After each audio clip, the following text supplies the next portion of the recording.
So, you're a medieval king. Congratulations. Maybe.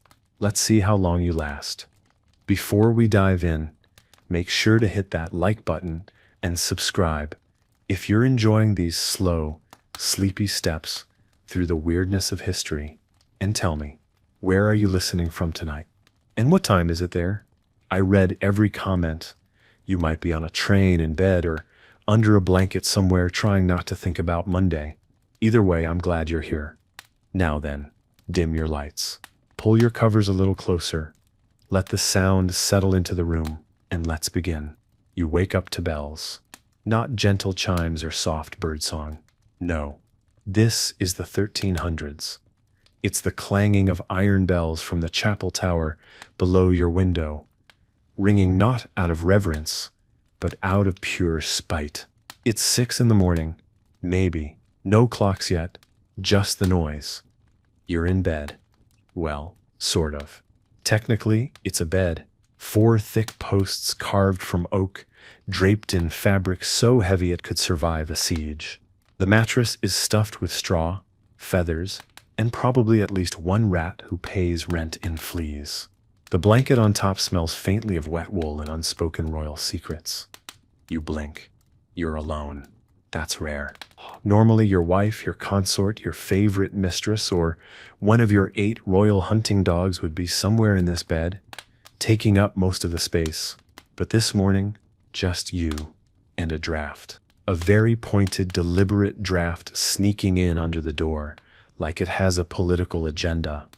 You swing your legs over the side of the bed. Regret immediately follows. Your knees pop like firewood. Your ankles feel like they've been politely disassembled and reassembled incorrectly by a team of drunk masons. You're 38, which is, let's be honest, elderly in this time period. You're a walking miracle. You should get a feast just for waking up. Maybe you will. You're the king after all. You ring a bell to summon your attendants. It's a small bronze thing that makes the same noise whether you're asking for a hot bath or declaring war. You shake it twice and wait. The sound echoes down a hallway somewhere. You hear one servant trip, a second one sigh. Footsteps shuffle toward you like they're negotiating with fate. A boy named Anselm enters. He's 12, underpaid and already developing back pain from carrying royal night chamber pots. He bows so deeply he nearly headbutts the floor. "Good morning, Your Majesty," he mumbles. You grunt. He takes this as permission to approach. He carries your robe, which smells like lavender, wet stone, and wealth. He helps you into it, hands trembling. You're not terrifying, but the crown is. Speaking of which, it waits on your dressing table. Gold, heavy, slightly crooked from being dropped that one time during a feast.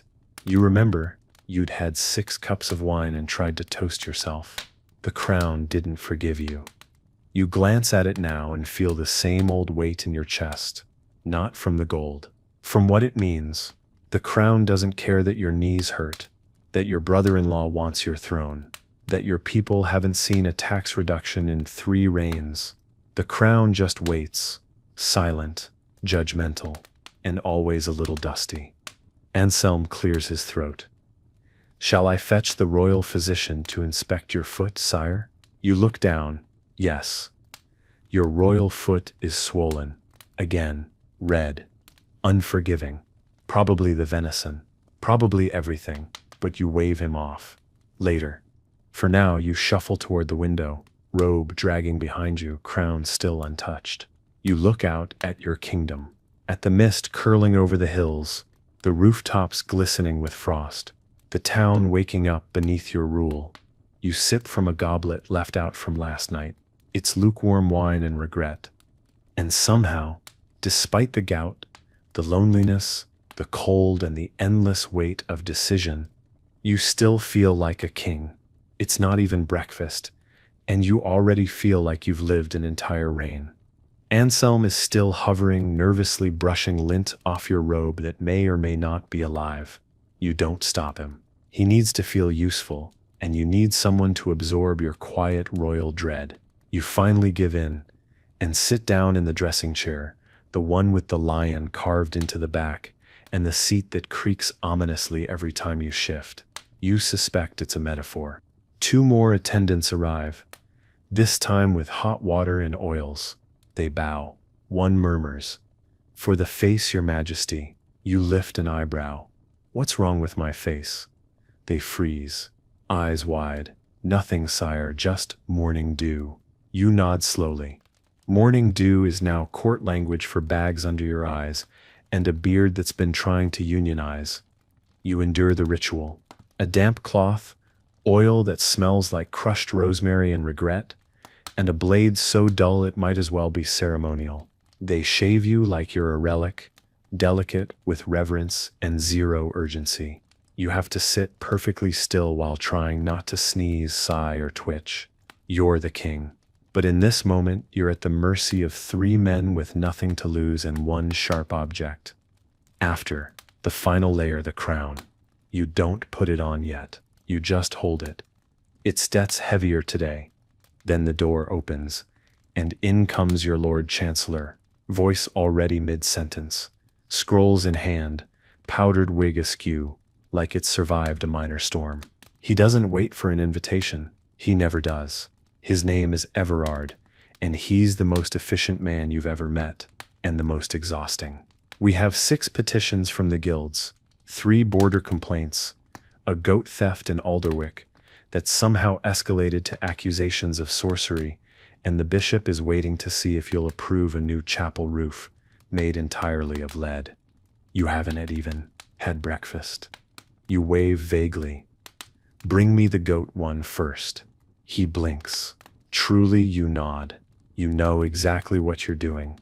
You want to delay the big stuff. You want to read about the goat. Maybe laugh. Maybe remember what it feels like to be a human with curiosity instead of a king with ulcers. You're led into the royal breakfast chamber. It's technically called the sunroom, though it receives exactly 2 hours of filtered light through a slit in the stone wall. The long table is already set. Pewter plates, bread that could chip teeth, a roast pheasant that has been roasted again for good measure, and your food taster Benedict, already chewing, nodding gravely. "No poison," he says with his mouth full. You don't even flinch. You just take your seat at the end of the table, miles away from anyone else, and pick up your knife. Breakfast as a king is not peaceful. There are heralds reading the names of people waiting for an audience. There's a scribe, scribbling every bite you take for the official royal diet log. Why? You're not sure. There's someone announcing today's weather as though it's news from a battlefield. Fog approaching from the east, possible rain near the barley fields. Wilfred the steward brings a tray of jams, bows, and asks if you'd prefer gooseberry, blackberry, or the royal favorite, onion and plum. You say nothing for a moment. Just stare at him. He wilts. You choose gooseberry. You always do. But he has to ask every single morning. By the end of breakfast, your shoulders are tight, your foot is throbbing, and your mind has already fought 6 imaginary battles and 1 none. But you rise, because the crown is waiting, and kings don't get to rest. They just get better at pretending they did. You step into the great hall like you're about to go to war.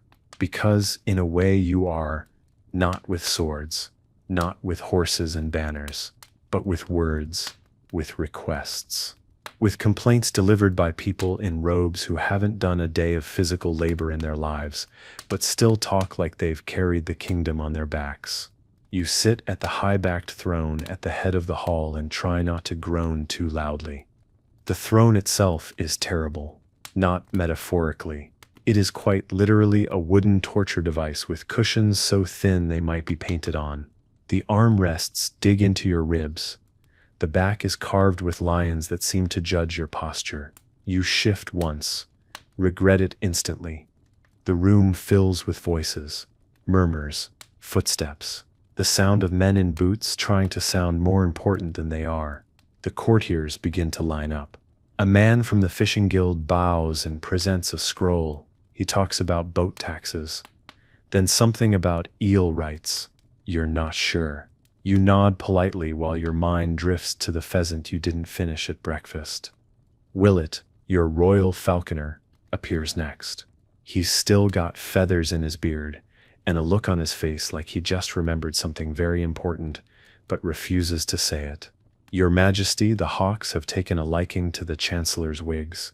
I believe it's a divine sign. You blink at him. A sign of what? He considers this.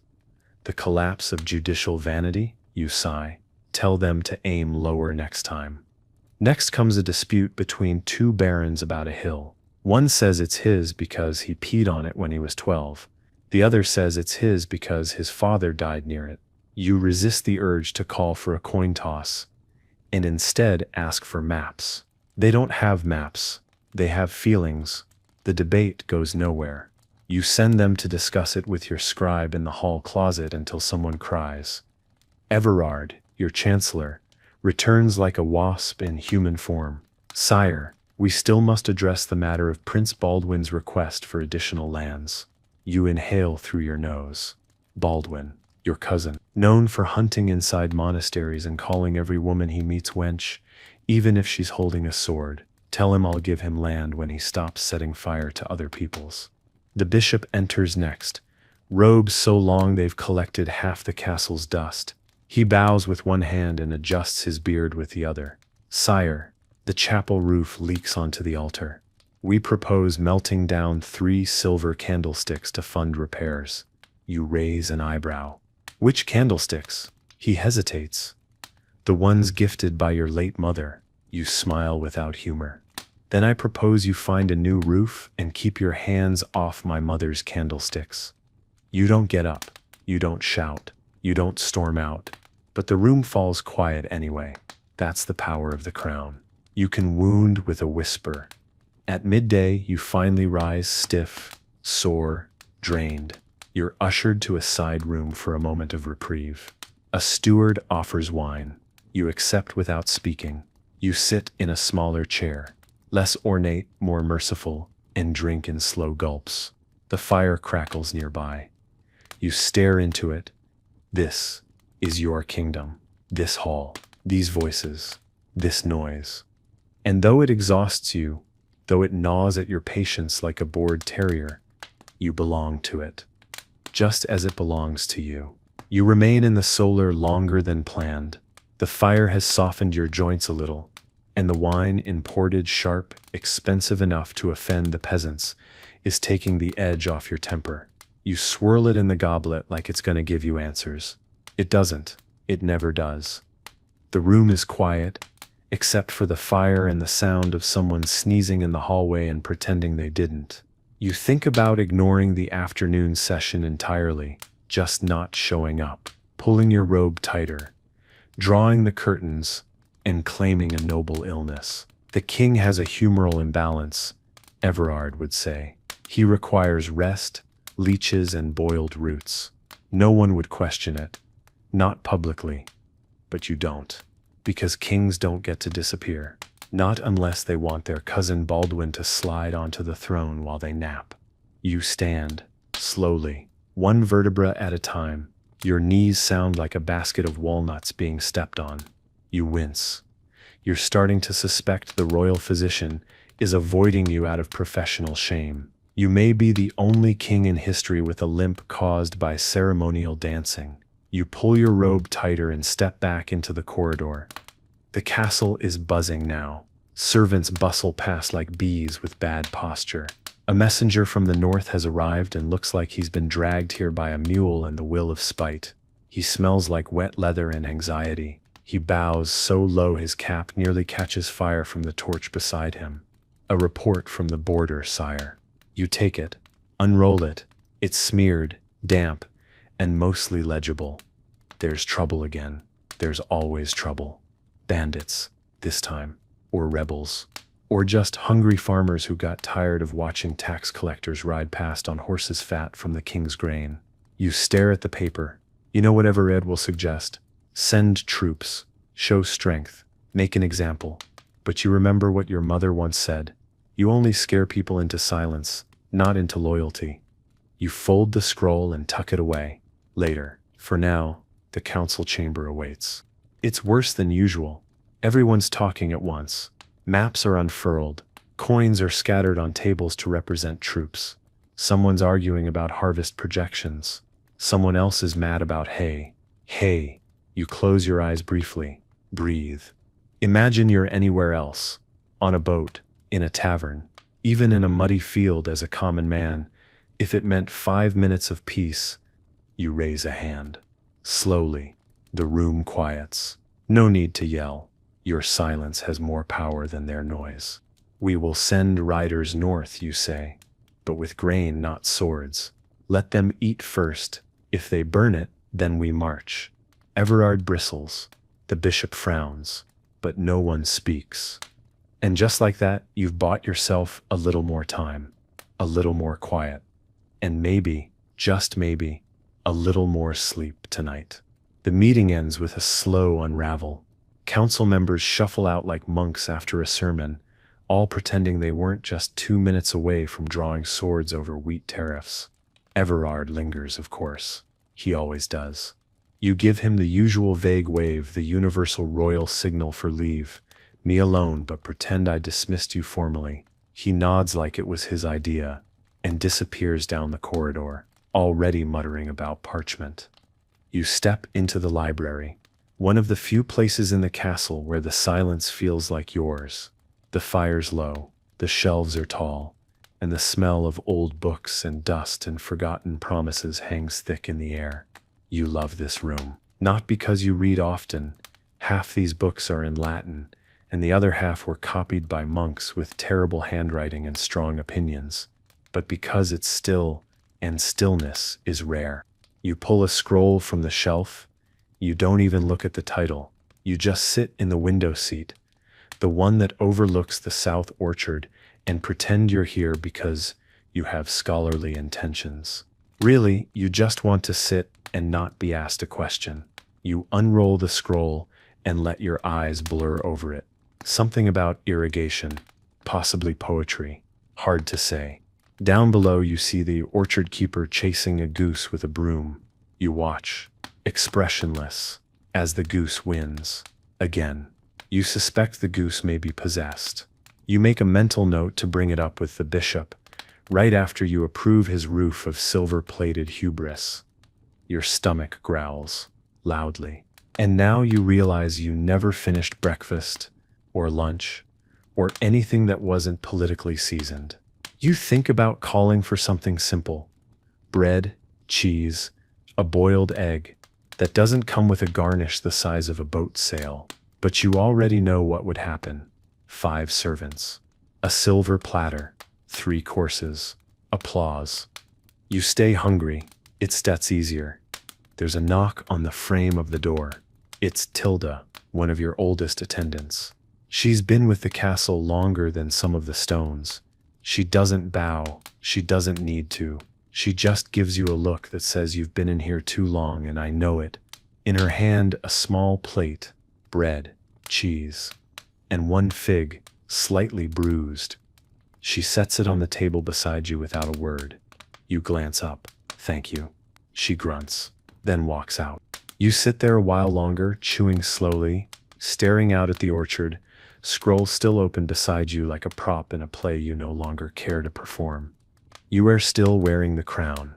You take it off, set it beside the plate, and just breathe.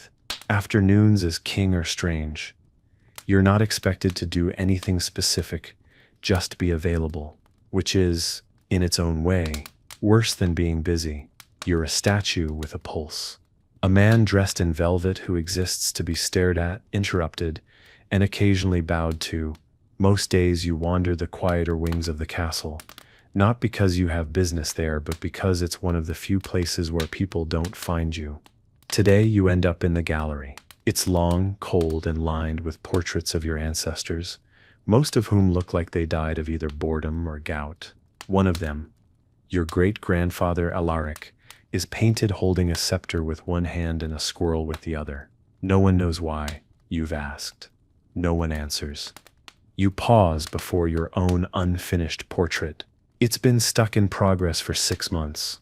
The painter is afraid to finish the eyes. They change too much, he said once.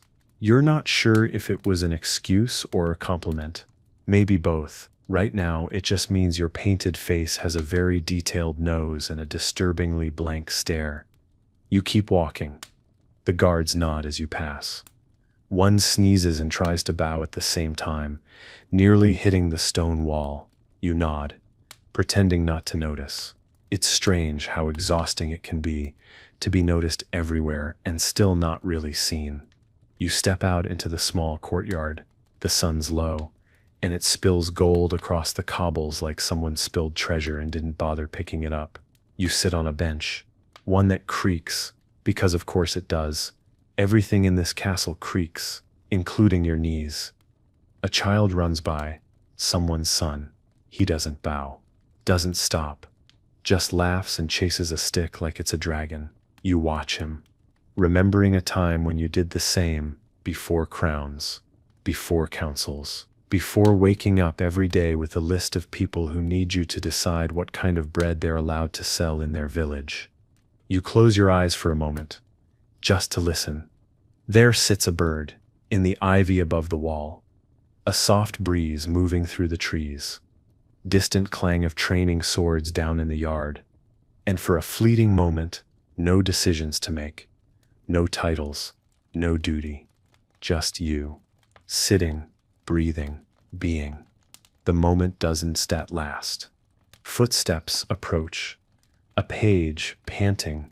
Your Majesty the steward says the Duchess of Varn has arrived early. She sips waiting in the antechamber with 2 swans and a poet. You open one eye. Did you say swans? The page nods. Yes, sire. One sips wearing a ribbon. You sigh. Stand. Brush off the crumbs from your lap. Pick up the weight of your title again like it's a second cloak. Fine, you mutter. Let's go meet the birds. You walk through the stone halls toward the antechamber, your robe whispering along the floor behind you like a very judgmental shadow. The steward greets you at the door with a bow so deep you fear he might never return upright. She's in a cheerful mood, he says, voice low, and she's brought gifts. You squint at him. Is one of them silence? He pretends not to hear. Inside, the Duchess of Varn is already holding court, despite being very much in your court. She's draped in furs thick enough to smother a small horse, and she's surrounded by an entourage of nervous servants, and one poet who looks like he's lost a bet. The swans, yes, 2 of them, are tethered by delicate cords of silk, and seem remarkably unfazed by being indoors. One is pecking the other. The other is plotting revenge. Your Majesty. The Duchess booms, her voice coated in the honeyed arrogance of someone who owns more land than she's ever seen. How radiant you look. The sunlight favors your face today. You consider telling her the sunlight isn't even in this room. Instead, you bow your head slightly. Your Grace. I trust your journey was interesting. She cackles. One of the swans refused the river ferry, had to ride in the carriage, like a countess. The poet, standing at her elbow, coughs into his sleeve and mutters something about avian nobility. You glance at him. He wears a velvet cap and the vacant look of a man who has survived 3 readings of his own work in the same afternoon. Do you bring word from Varn, you ask, already regretting it. She waves her hand like the subject is beneath her. Trade is steady, grain is fat. My nephew is considering monkhood, and I've discovered a new spice. Red as blood, smells like burnt garlic. Very fashionable. She says this as though she invented it. She probably believes she did. She gestures to the poet. Recite, he sighs like a man being marched to the gallows, and opens a scroll. Ahem, Cito, Ode to a King, in the style of a dove, after a dream of turnips. You raise a hand. Let sex skip that part. The Duchess laughs again.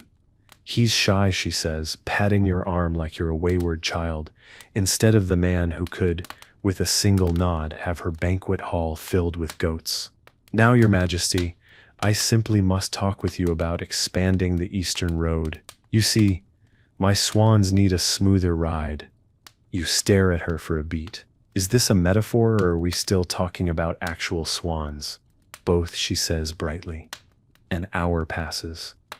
You listen to her make demands, offer gossip, flirt badly, and misquote scripture. You sip wine that you don't remember asking for. You nod at all the right moments and resist the urge to fake a fainting spell just to escape the room. Eventually, she stands. "You've been such a gracious host," she says, clearly preparing to talk for another 20 minutes. But you rise, take her hand and bow. "Always a pleasure, Duchess. May your return journey be uneventful, for you and your birds." She beams, clearly taking it as a compliment. As she leaves, the poet mouths, "Thank you," at you. You consider adopting him out of pity. And just like that, the room is quiet again. Well, except for the swan that left a message on your rug. You stare at it. Then look up. This is still better than the council meeting. You don't go straight back to the council chamber after the Duchess departs. You need a moment. A long one, maybe a month. You walk slowly down the corridor, past the tapestries that depict your ancestors winning battles you're not sure ever happened. One of them shows a man, possibly your great-uncle, strangling a wolf with one hand and kissing a nun with the other. You stare at it for a while, trying to decide if you're impressed or just deeply concerned. The castle is quieter now. Late afternoon has a way of softening everything. Voices, footsteps, even ambition. The servants are more tired, the guards more relaxed. The stone corridors echo less. Everyone's just waiting for supper. You slip through a side door and take the back way up to the North Tower. It's rarely visited, too many stairs, not enough gold. Which is exactly why you like it. Up here the wind hums against the arrow slits, and the dust doesn't care what title you wear. There's an old chair by the window, and for a moment you let yourself sit without poise. You lean back, let your arms fall. Let your stomach expand like it hasn't had to impress anyone since breakfast. From this height, the kingdom looks unreal, like a painting. The town is laid out in soft lines and crooked chimneys. The fields beyond wave like a worn green blanket. And far in the distance, a thin ribbon of river glints in the fading light. It's beautiful, and it makes you feel something dangerously close to small, which is oddly nice. There's a knock at the door, a soft one. You consider ignoring it, but you know the rhythm. It's Tilda. No one else knocks, like they're testing the wall for secrets. She enters without waiting. Of course, she sets down a wooden cup on the windowsill. Warm cider, stolen from the steward's private stash. You raise an eyebrow. "You steal for me now?" She shrugs. "I steal back for you. It was yours to begin with. He just didn't know it." You nod. Take the cup. Sip. It's sweet, sharp, and laced with cinnamon. Your eyes close for a second longer than expected. She watches you, arms crossed. You haven't eaten properly in 2 days, your legs swollen again, and you smell like formal diplomacy. You glance at her. "That bad?" "You smell like ribboned poultry and lies." You chuckle, but it catches in your throat. "It's not that funny, not really." She softens, just a little. "You don't have to be steel every hour of the day, you know." You look out the window. "If I step not steel, I bend." "Maybe," she says, "but you've been brittle lately." You don't answer. You just keep sipping the cider and watching the sun pull its last gold streak across the world you're responsible for. Before she leaves, she adds, "There sips soup at the fire tonight. I'll bring some. And if you try to give it to the dog again, I'll make sure your robes shrink." She steps halfway down the stairs before you manage a quiet thank you, not as a king, just as someone who needed a minute. You stay in the North Tower longer than planned. The cider warms you from the inside out, and the silence feels earned, not forced. Outside, the last threads of daylight slip behind the hills, taking with them whatever pressure was still clinging to your shoulders. Down below, the torches are being lit one by one. It looks like the kingdom is exhaling. You should go back. But instead, you stay seated in the old chair, rubbing your thumb along the rim of the cider cup. It's smooth and worn, like it's been passed through more hands than the throne itself. You wonder how many kings have sat here before you. Probably none. Most preferred the solar or the war room. You've always liked the places people forget about. You close your eyes for a moment and let your mind wander, not to war or taxes or cousins who think they'd make a better monarch, but to the first time you walked into the throne room, not as a king, as a boy. You were 13, maybe 14, wearing boots that didn't fit and a belt that kept sliding. The hall felt impossibly large back then. The crown seemed like a joke, something that belonged to a storybook or a coin. You remember thinking, there's no way I'll survive this. You were right, in a way. That version of you didn't survive. He grew into someone else. You open your eyes and glance down at your hands. The rings feel heavier now. The calluses from your training days are still faintly there, ghosts beneath soft skin. Your fingers used to hold a bow. Now they hold a scepter and shake from too much writing. From behind the stone wall, you hear faint music. A lute, maybe? Someone practicing. Not well. Probably Aldred, the stable boy with dreams of becoming a bard. The tune stumbles, repeats, stumbles again. You smile not because it's good, but because it's honest. There's no performance in it, just trying. There's something comforting about that. You finally rise, joints protesting as always. You're not old, but your bones have questions. You stretch, sigh, set the empty cup down gently on the sill. It'll be gone by morning. Tilda sees to everything. You descend the tower slowly, cloak trailing behind like the ghost of your younger self. The castle is glowing.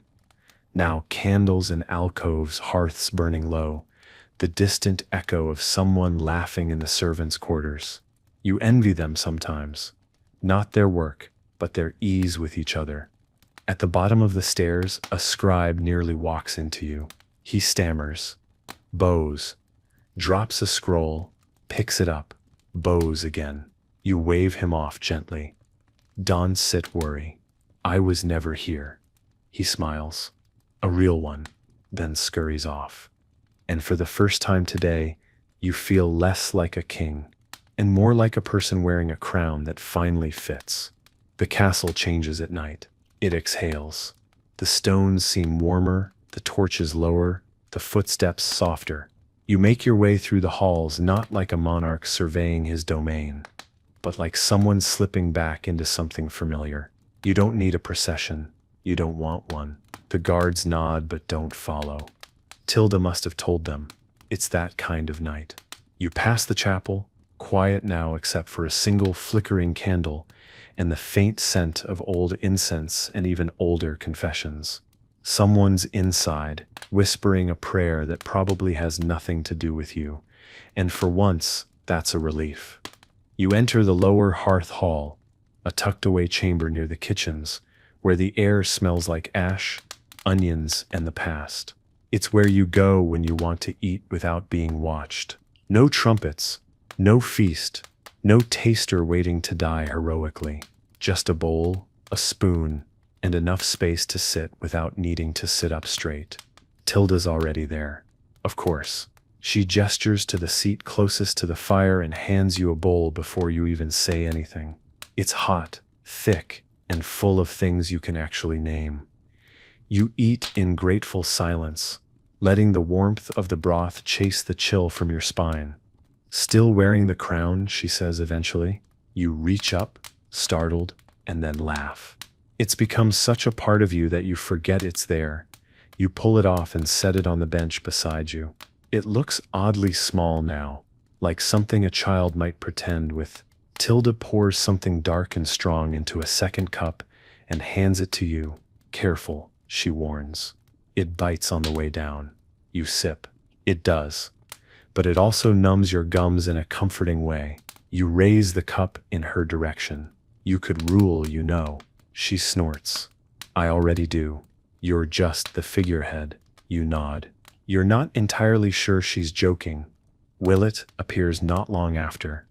somehow managing to track soup by scent alone. Ah, royal leftovers, he says, settling in beside the fire and stretching like a cat that survived too much weather. Tilda, you absolute goddess of broth. Your soup makes me believe in a future I have no evidence for. He's followed by Godric, who doesn't speak. He just sits, pours his own drink, clinks his cup against yours, once, a toast without words. You sit together, king, servant, falconer, soldier, in a room that never asks questions. The fire crackles, the bowl's empty, the night deepens. And for a little while, no one talks about kingdoms or decisions or what waits beyond the castle walls. You are just people, breathing, eating, warming your bones beside the fire. And in that quiet, with the crown resting beside you instead of on your head, you feel something rare. Rested. The fire has burned down to thick, glowing coals by the time the others drift off, one by one, like candles snuffed without ceremony. Willett goes first, claiming something about a dream he left unfinished last night. He bows dramatically, nearly trips over the bench, and shuffles off, muttering about golden geese and warm ale. Tilda yawns and stands with a grunt, pausing only to take your empty bowl and scowl at how little you ate. Next time I'll pour it down your throat myself. You smile barely. Wouldn't be the first time. She raises an eyebrow. Won't be the last. Then she's gone. Godric remains for a while longer, the way old stones remain after everything else has moved. He doesn't speak, just stares into the coals like they owe him an answer. When he leaves, it's with a quiet nod. No words, just shared understanding, the kind you only get after years of standing in the same storms. Now it sets just you, and the fire, and the crown, still sitting beside you, glinting faintly in the ember light. You pick it up, slowly, turn it over in your hands. It's heavier than it looks, even without the symbolism. Cold gold, set with stones that you're not sure you could name anymore. Once, you stared at this thing like it held all the power in the world. Now, it feels more like a responsibility that never puts itself down. You think about the decisions you made today, the ones you delayed, the ones you dodged.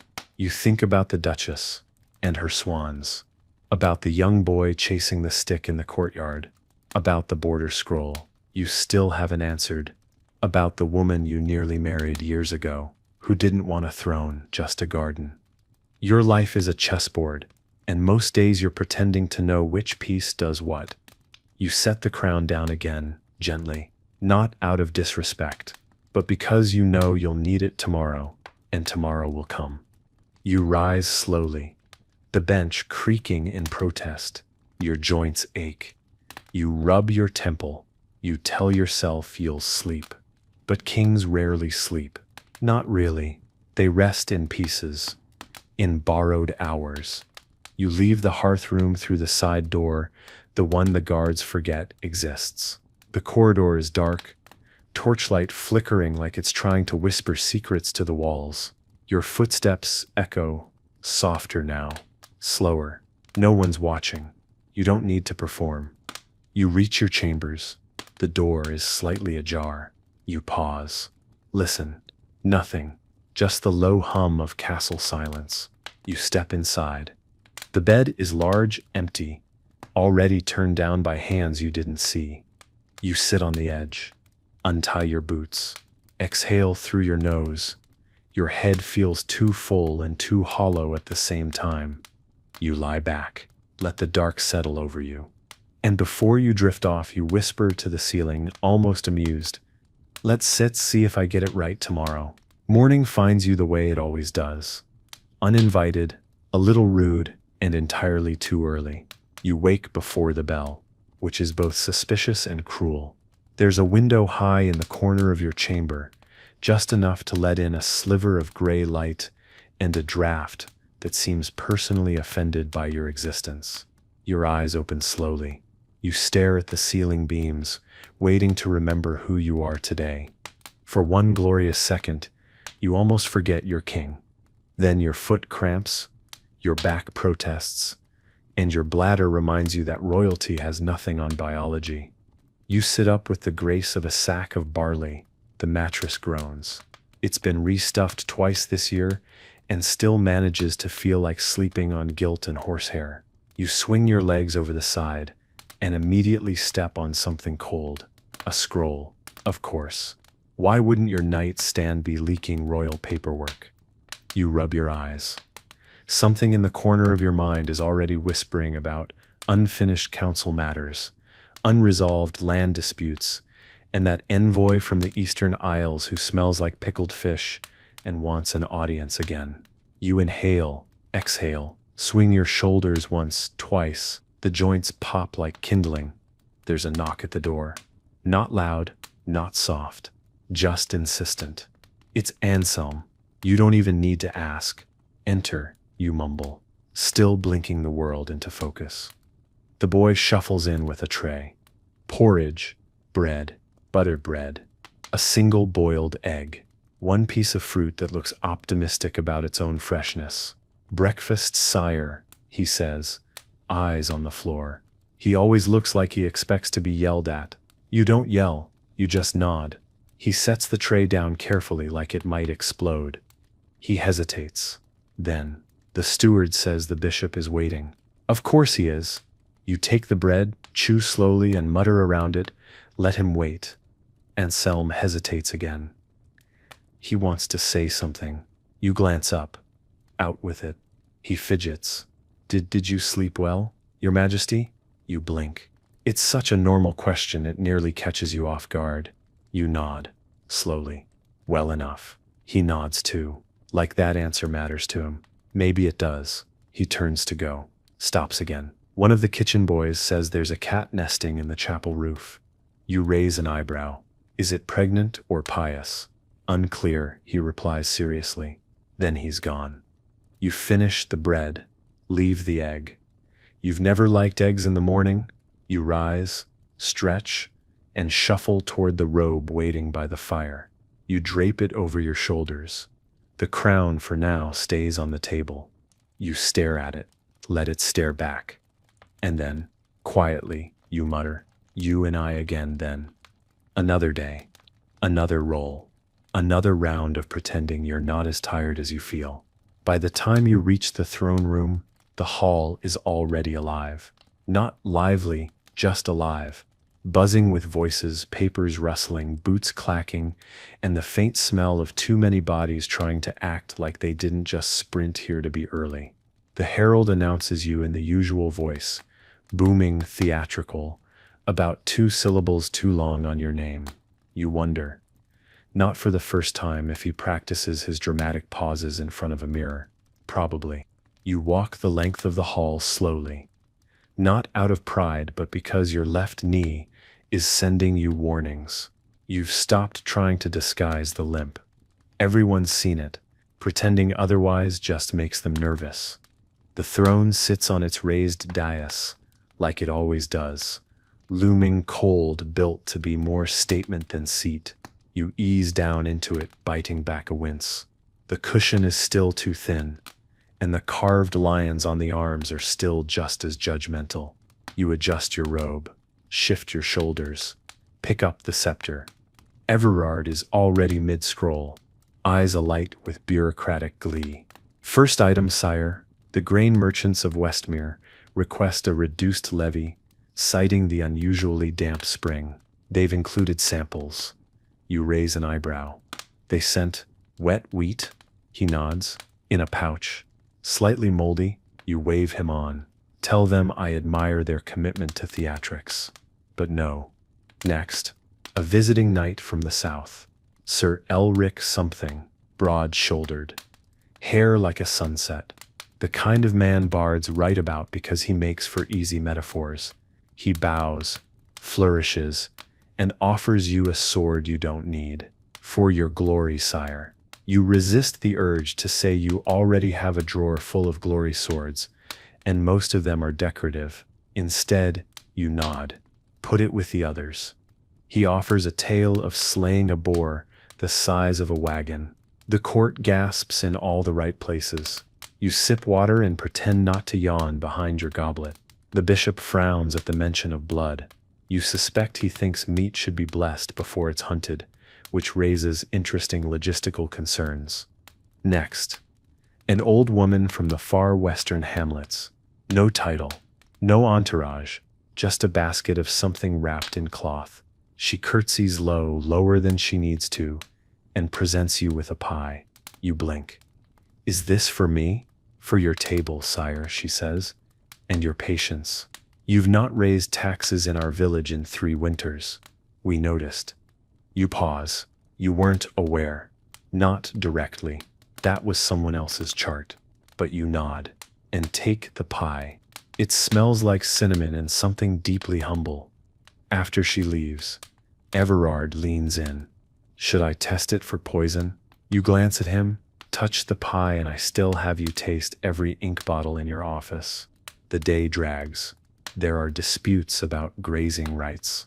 One man insists his neighbor's goats are haunted.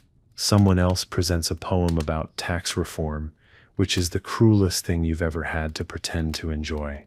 By the end of it, your throat is dry, your neck aches, and your face has frozen into that half smile you wear when people are watching. You rise. The court bows. You walk slowly back through the hall. And as you exit, tucked beneath your arm, the warm weight of that pie. You don't go straight to your quarters. Not yet. The court disperses behind you like a wave finally hitting the shore, pages scattering with scrolls, guards shifting back to their posts, and nobles peeling off into alcoves to whisper and pretend they're not whispering. Everard follows for a few paces until you slow just slightly. That's enough. He takes the hint and peels off toward his records chamber, no doubt, to alphabetize accusations or file a report on your facial expressions.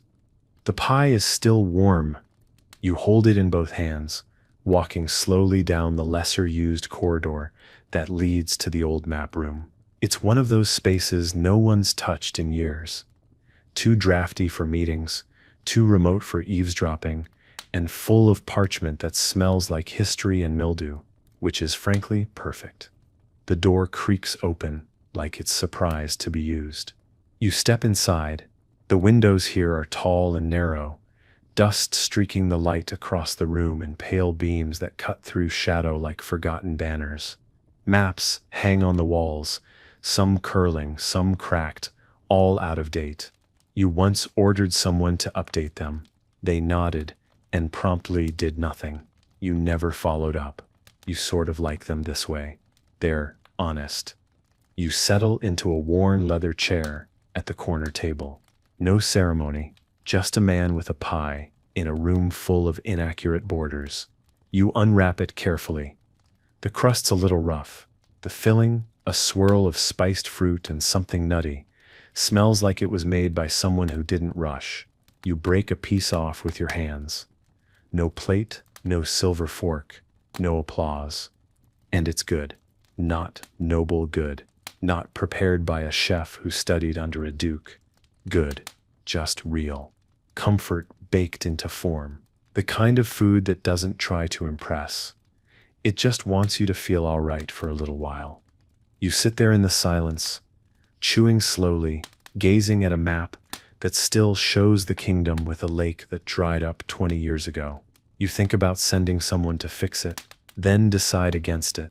After the second bite, you realize your shoulders are lower, your breathing slower, and no one is asking anything of you. You think of the woman who brought it, the way she said "we noticed." You wonder if she'll ever know what that meant to you. A breeze sneaks in through the cracked window. You close your eyes, let it brush past your face, just for a moment. And there, in that half-lit room full of ghost geographies and sweet pastry, you pulls you're not the king. You're just a man, eating pie, trying to remember what it felt like to not always be seen. Eventually the pie is gone. Not quickly, not greedily, just steadily, bite by bite. Like you were trying to stretch it, as if savoring it could buy you more time in this dusty room at the edge of everything. You set the cloth back over the empty basket with a kind of reverence. More respect than you gave the sword from Sir Elric this morning. Honestly, it deserved it. You lean back in the chair, hands resting on your stomach, eyes on the ceiling. There's a crack in the plaster shaped almost exactly like a wolf or a ship. Depends how tired you are. Today, it's a ship sailing west, probably somewhere warmer. The moment lingers, then it ends. A soft knock, a gentle one, courteous, familiar. You don't answer. You don't need to. The door creaks open a moment later, and Tilda steps in, holding something in one hand and a knowing look in the other. Figured I'd find you here, she says. Not smug, just factual. You always come here when the court's been loud. You grunt. That's about all the commentary you can manage without breaking the spell entirely. She steps further in, looks around. Still haven't fixed that lake on the wall, I see. It sets a historical lake now, you mutter. A memorial to when things were simpler. She smiles faintly and sets a folded cloak down beside you. Evening sips turning cold. Figured you sipped forgotten. You take it. Not because you're cold, because it's one less thing to carry alone. She doesn't leave immediately. She walks once around the room, trailing her fingers along the edge of a warped table, looking at the maps like she used to help draw them. Maybe she did. You know, she says finally, you could tell them to wait. You raise an eyebrow. Who? Everyone, she replies. The council, the bishop, that cousin of yours who keeps writing letters with suspiciously poetic threats. Just make them wait, for once. You sigh. Kings Dunstead get to say no to the clock. She turns, arms folded, head tilted. You do. You just forget that sometimes. You don't reply, because she's right. And because the silence is easier than admitting you need it more than you want to. She walks toward the door, pauses. There's stew in the upper hearth room, and bread that's still warm, if you want it. You nod once. She nods back. Then she's gone. The door closes behind her with a soft click. You sit there a little longer, the folded cloak on your lap, the pie basket beside your elbow, and the maps of the kingdom all around you, wrong, fading, real.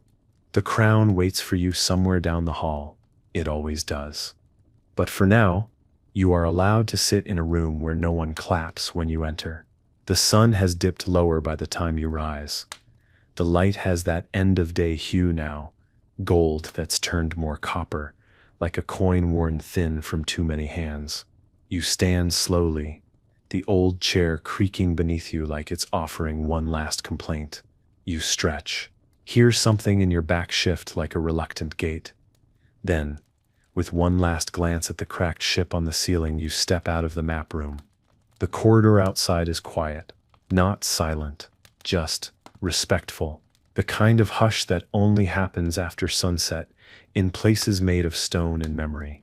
Your footsteps echo faintly, softened by tapestries that haven't been dusted in a month. You like it this way. The edges of the castle feel older here, more honest, less polished for ceremony. You pass a stained glass window lit from behind by the last of the sky's fire. It casts colors across the wall in a silent parade of saints and symbolism. One figure, some long-forgotten martyr, catches the light just right and throws a red glow onto the floor like a warning. Or maybe just a joke. You're too tired to tell the difference anymore. You make your way toward the upper hearth room, a little-known space, tucked behind the servants' corridor and used mostly by people who've earned the right to sit without being watched. The firelight spills out before you reach the doorway. You pause, one hand on the arch, letting the warmth wash over your face before you even step inside. Inside, the room glows with that particular magic only firelight can make, shadows that flicker like stories trying to be told, and chairs that creak with the kind of welcome that doesn't need words. There's a pot on the hearth, thick stew. You smell garlic, lentils, onion, and something deeply soothing. Tilda wasn't lying. You ladle a bowl without ceremony. There's no audience here, Just two guards sitting quietly at the far end of the room, boots off, sipping from pewter mugs. They glance up when you enter, not with fear, not with surprise, just acknowledgement, the way soldiers do when they see someone else who's still carrying it. You settle near the fire, bowl in your lap, robe tucked under your feet. The stew is hot. You let the first spoonful burn your tongue just a little. It's grounding. For several minutes, there's no sound but the crackle of the hearth and the quiet clink of your spoon. No demands, no declarations, no decisions, just heat, just food, just the subtle weight of being alive and not being alone. And when the stew is gone, and your hands are warm again, and your breath feels like it belongs in your own chest, you lean back, stare into the flames, and finally let your shoulders fall. You don't leave the hearth room right away. There's something about this fire tonight, specifically, that feels heavier, not with dread, but with meaning. It crackles and shifts like it knows things. Like it remembers the first time you sat in front of it as a young, nervous heir trying not to spill stew down the front of your tunic. You'd had no appetite then, too much weight pressing on your ribs. Now you eat slowly, like the warmth might save you. The guards are gone. One must have nodded off. The other carried him out with a silent glance in your direction, like asking your permission to be human. You gave it without words. You're alone again. But it doesn't feel like solitude. It feels like space. The good kind. You take the poker and shift the logs. Sparks leap upward like startled birds. You stare into them, letting your thoughts move the way your court never allows, wandering, uneven, real. You think about your sister, the one who left for the coast a decade ago with a merchant captain, and a smile too sharp for politics. You never blamed her. You were jealous. If anything, you used to write. She stopped replying. Sometimes you still dream she's living in a village that doesn't know your name, sitting beside a different fire, laughing without consequence. You think about your first sword, not the ceremonial one, the real one, iron dull at the tip, chipped from years of being dropped. It's probably in a storeroom now, buried under silver platters and old war banners. You remember holding it like it meant everything. Now you hold paper and people. You think about the girl in the garden, the one who taught you how to climb the West Tower without being seen. You fell once. She laughed so hard she nearly dropped the apple she was supposed to be stealing. She married someone else. You crowned someone else. It all seems fair in its own way, but unfair too. The sort of thing that makes you sit longer by the fire, wondering what parts of yourself you bartered away for the sake of being needed. You rest your chin in your hand. The fire is quieter now, just embers, whispering instead of roaring. You like that better. You glance at the bowl, still sitting in your lap, empty. And for a brief, strange moment, you feel grateful. Not for the power, not for the crown, but for this, a warm bowl, a quiet fire, and the freedom, even briefly, to think like a person again. The fire has fallen low, just glowing coals now, deep orange, pulsing, like the breath of something ancient.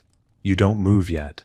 It's the kind of warmth that wraps itself around your bones, not just your skin, the kind that makes even sorrow feel softer at the edges.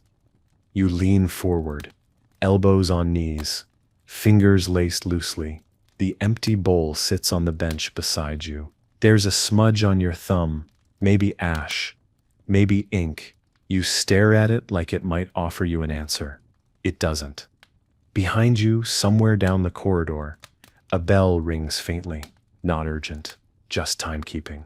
The 9th hour after sundown, which means someone, somewhere, is lighting the chapel's final candle. A monk is praying for peace. You'll never feel.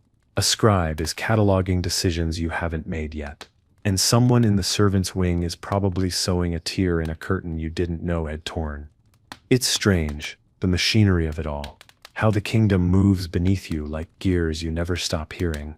Even now, even here, your eyes wander to the crown. It's not with you, not physically. You left it in your chambers, resting on a velvet cushion like some glorified bedtime story. But it's still there, in your thoughts, always, pressing.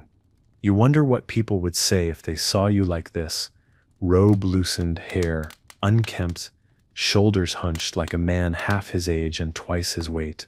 Not kingly, not polished, just tired, the kind of tired that doesn't fix itself with sleep.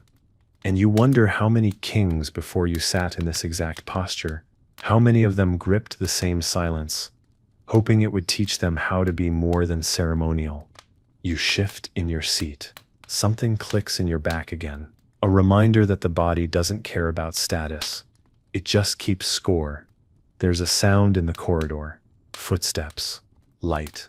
Familiar, you know it's Tilda before she even rounds the corner. She appears in the doorway, holding a folded blanket and a face that doesn't ask questions anymore.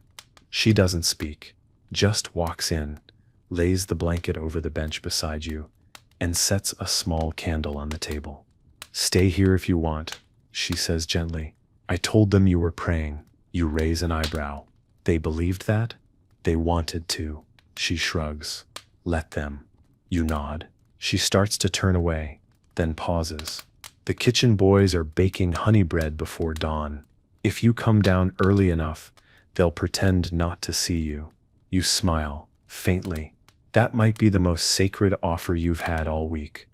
Then she's gone again, like fog clearing before it's noticed. You look at the candle.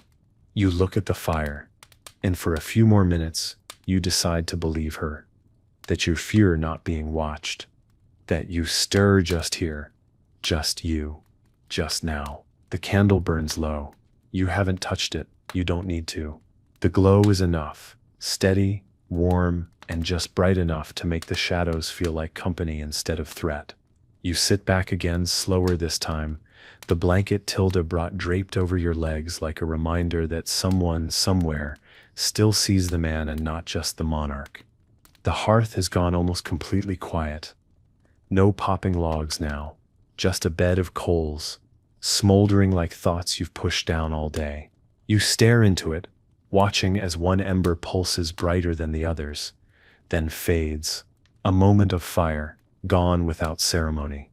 You wonder how many decisions you made today that no one will remember. How many times you nodded, signed, agreed, just to keep things moving, just to keep the machinery turning. It's strange, isn't it? How many choices feel enormous in the moment, only to be swallowed whole by the next sunrise. You lift your hand slowly, flex your fingers. You used to carry swords with these. Now they carry ink, paper, people. You take a long, steady breath, the kind you used to take before duels, or speeches, or seeing your father. It settles deep in your lungs like warm smoke. You wonder what he think of you now. Your father, that is, the last king. His portrait still hangs in the war chamber, forever scowling like someone just spilled soup on his treaty. He was louder than you, sharper. Believed in strong walls and stronger punishments. People feared him, and they obeyed. But no one brought him pies. You lean your head back against the wall, let your gaze drift to the ceiling. There's no wolf shape here, no cracked plaster, just old beams, darkened by age, stretching above you like ribs, like the inside of a creature too large to name. You speak, softly. Not to anyone in particular, just to the room. I don't know if I'm doing this right. The room doesn't answer. Of course not. But something shifts, not in the air, but in you. Like admitting it, out loud, let a sliver of weight roll off your chest. You stare at the candle. It flickers once, as if to nod. You smile, just a little. Then you reach down, pull the blanket higher, and let your eyes close. Not all the way. Just enough to let the world go quiet. Just for a bit longer. Because the moment you stand, the kingdom will ask for you again. But for now, you've asked for nothing. and been given peace. You don't remember falling asleep. You just know the fire had faded and the candle burned low, and then you woke up in the dark. Not the kind of dark that frightens children, the kind of dark that feels like velvet. Soft, complete, honest. The blanket is still around your legs. Your neck aches, your back's angry, and your right hand is asleep from resting too long beneath your weight. But none of that matters, because for once, you slept. Not half alert, not with one eye open for whispers and footsteps and changes in the wind. You slept like a man, not a king. You sit up slowly. The air is cooler now. The embers in the hearth are dull, but still breathing. You stand, groaning softly, and stretch until something in your back decides to surrender. There's no one to see you wince. No one to laugh or worry or offer you a tincture that tastes like boiled dirt and regrets. You glance at the table. The candle's gone out. Wax pooled around its base like a collapsed crown. Fitting. You pick up the blanket and fold it roughly. Not well. Just enough to feel like you respected the gesture. You leave it on the bench where you found it. It'll be gone in the morning. Tilda will see to it. She always does. The hall outside the hearth room is nearly silent. One guard posted at the end, half asleep, half ashamed. You walk past him without comment. He straightens, nods, doesn't meet your eye. You don't expect him to. You look tired. You are tired. And there's a strange power in letting people see it now and then. You return to your chambers without fanfare. No procession. No announcement, just your steps and the faint rustle of your robe. The door creaks open at your touch. Inside, the room is exactly how you left it. Crown still resting on the side table. Goblet untouched. Robes laid out for tomorrow by hands that know your habits better than you do. You walk past all of it. You don't light a candle.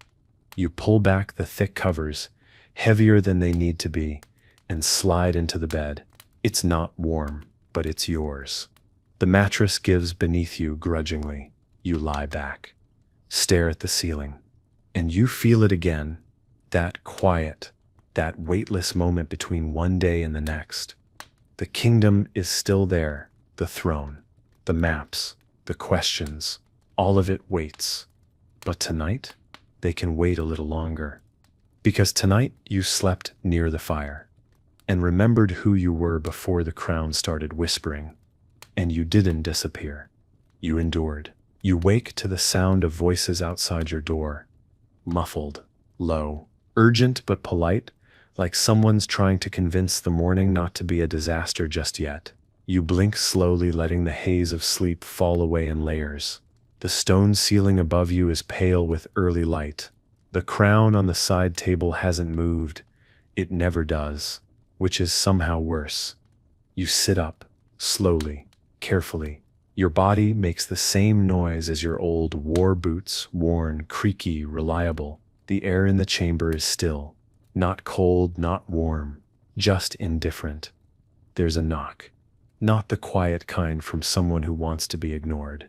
The kind that means something's already waiting. Enter, you say.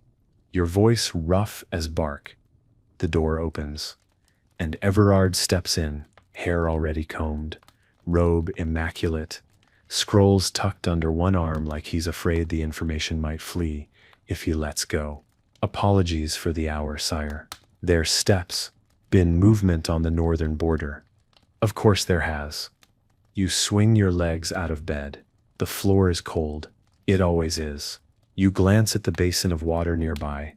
Decide against washing your face with something that feels like it was stored in a glacier. You reach for your robe instead. Thick, lined, and already warmed. Someone's been in. Early. Maybe Tilda.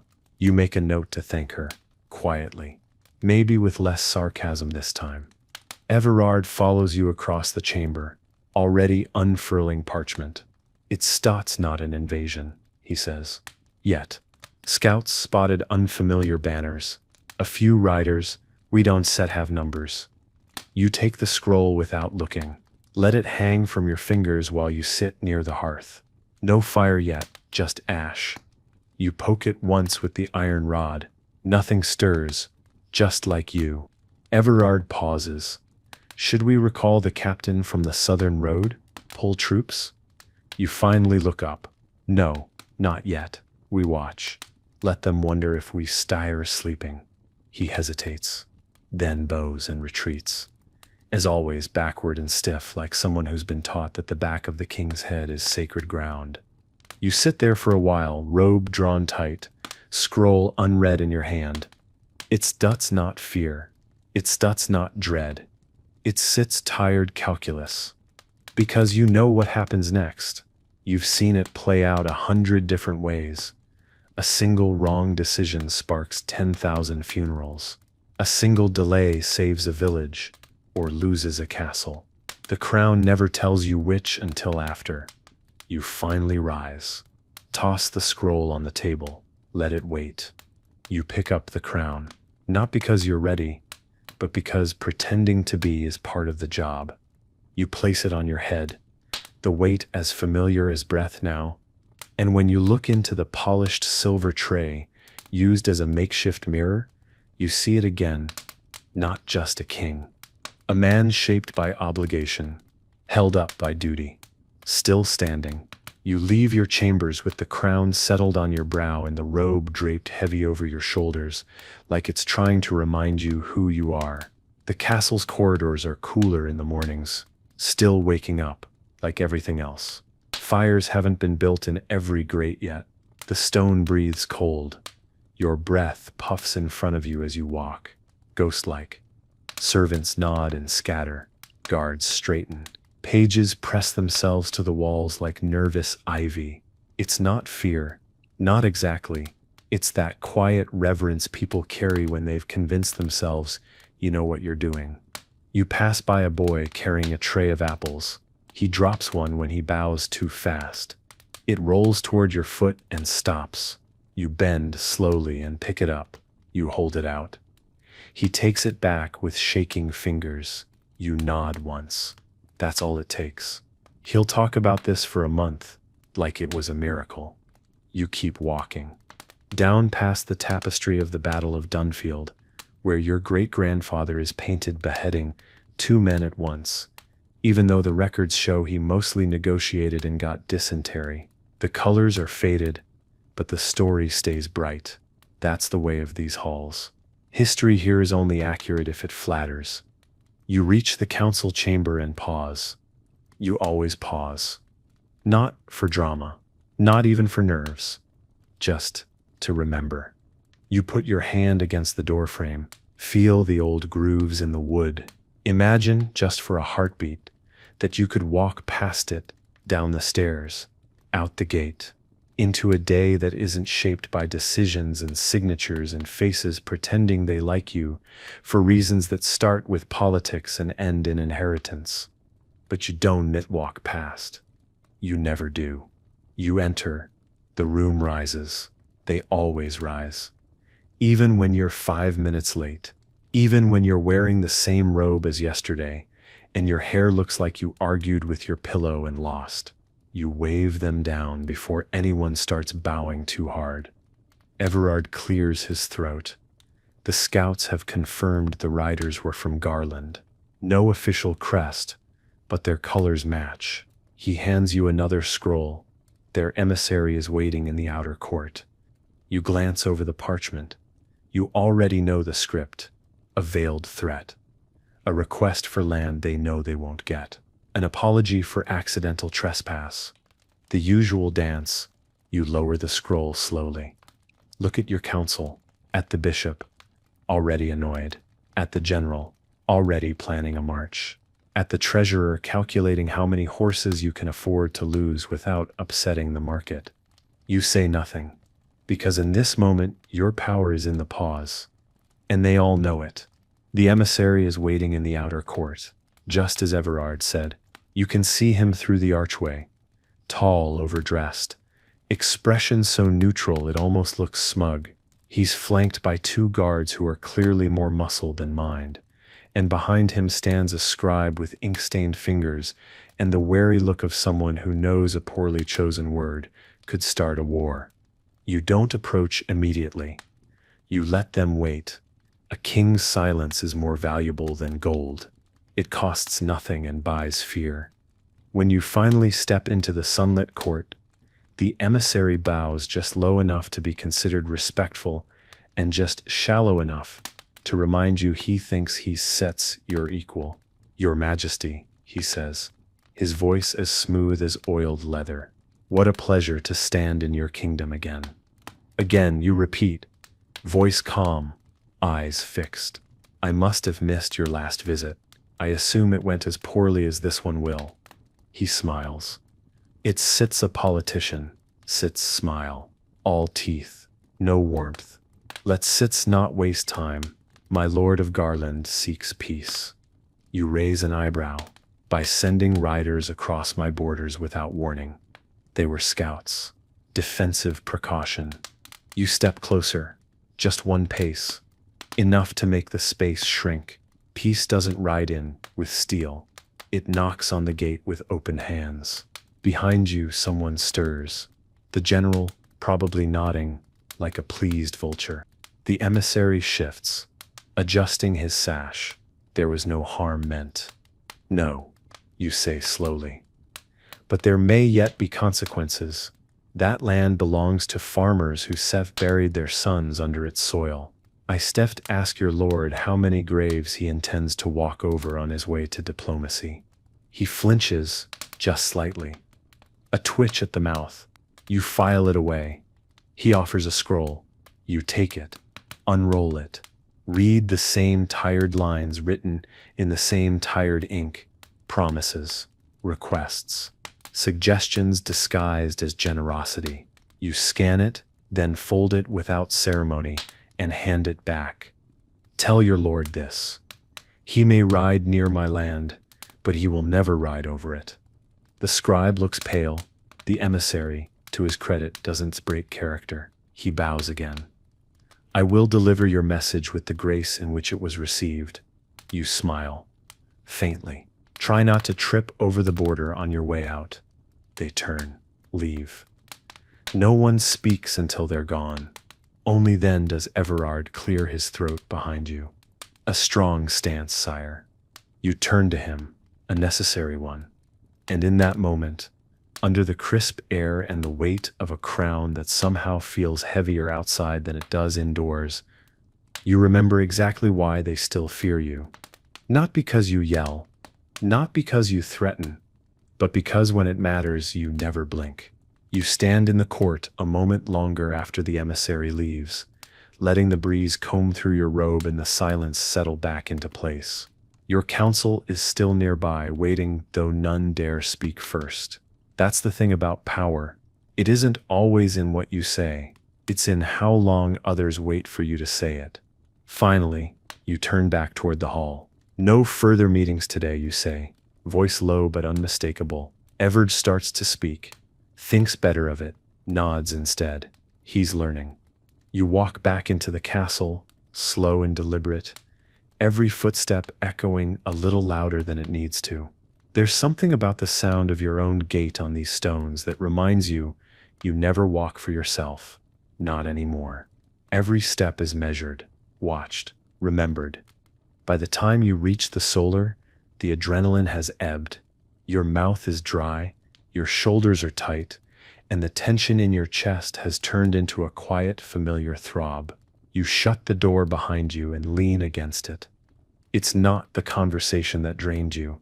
It's the pretending, the performance. Being the steel everyone expects, the unblinking crown, the quiet wrath. You did it well, you always do. But every time you do, it costs you something. Small things, quiet things, bits of softness you've started to forget the shape of. There's a goblet of wine on the table. Someone must have brought it up while you were out there playing king. You sit, drink. It's red, sharp. It's red, sharp. Not the sweet kind. The kind that bites and wakes up parts of your throat that haven't spoken honestly in weeks. You stare at the flames in the hearth. They've already been lit for you. Of course they have. Your life is on rails, prepared, adjusted, anticipated. Even your solitude comes preheated. You close your eyes for a moment. Try to listen for yourself. Not the king, just you. All you hear is a heartbeat, yours, slower now, steady, but worn. There's a knock.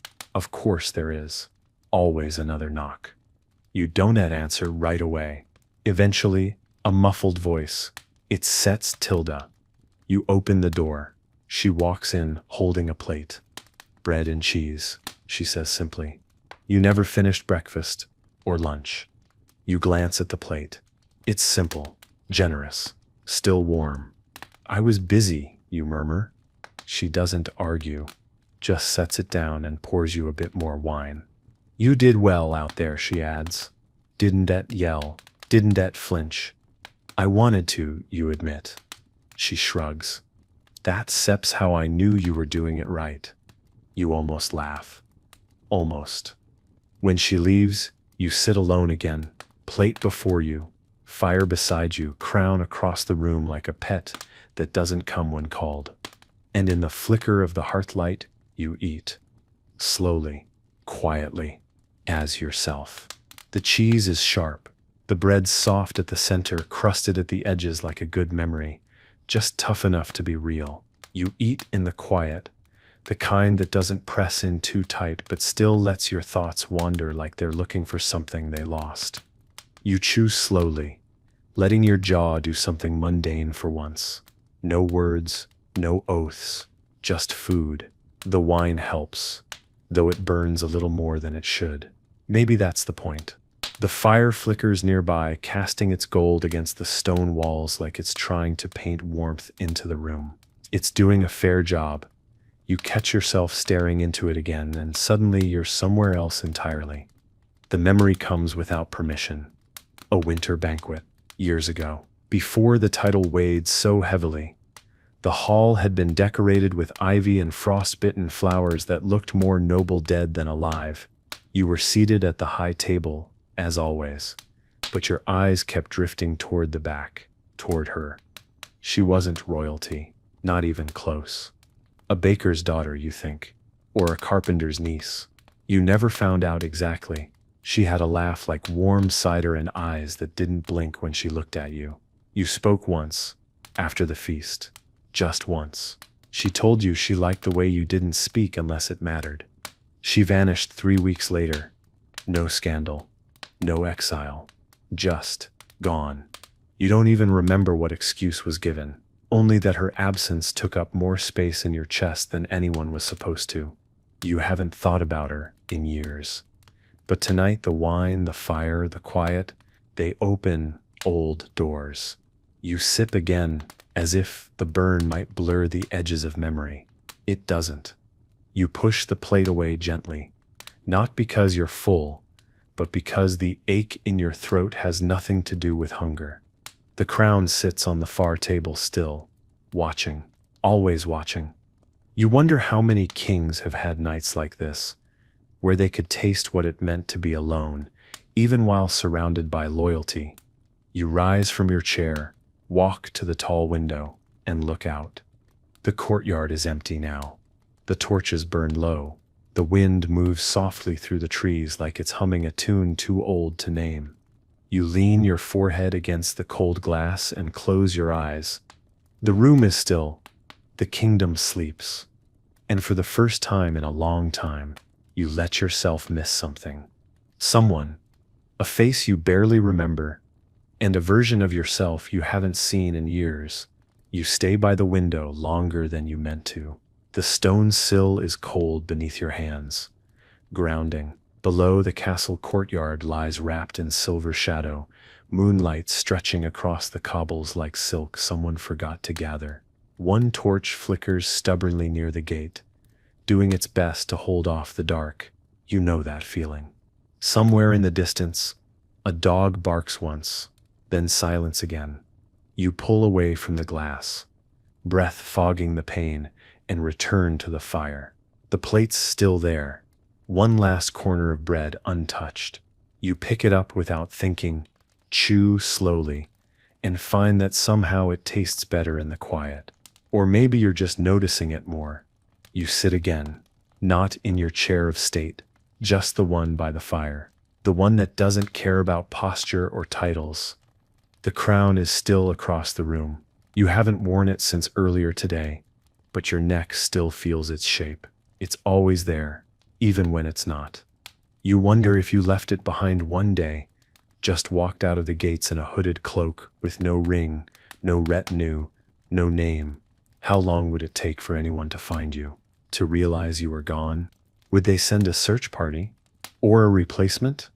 You shake your head, as if that might shake loose the thought. The logs shift in the hearth, a soft pop, like a whisper breaking. You think of the northern emissary again, the practiced smile, the scroll of rehearsed civility. He'll ride home tonight or tomorrow and report to his lord that the king still has teeth, still knows how to look down without blinking.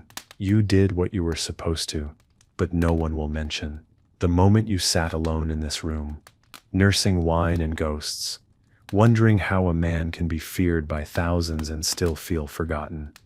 The door creaks slightly, not opening, just moving with the draft. You glance at it like you're expecting someone, but no one comes. You pull your knees closer, cloak wrapped tight.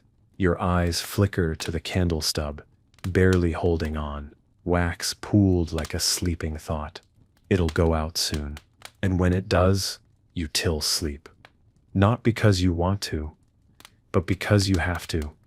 Because in the morning they still knock again, and you still rise, and wear the steel in your spine like it was forged for you. But for now, you just sit, and let the night be what it is, soft, honest, and unafraid of kings. The candle gives up at last. No dramatic flicker, no heroic final breath, just a quiet surrender into darkness, the wick curling into itself like it's tired of trying to be light. You watch it fade. You don't relight it. The fire in the hearth has shrunk too. Coals now, nothing more, breathing slow and red like a tired heart. The warmth still lingers in the stones, but the chill of the castle has crept in under the doors, over the flagstones around your ankles. You stand, groaning softly as you stretch. Your bones sound like distant drums, deep and familiar. You pull the cloak tighter around your shoulders, not because you need it, but because it's comforting. It feels like a shield made of fabric and memory.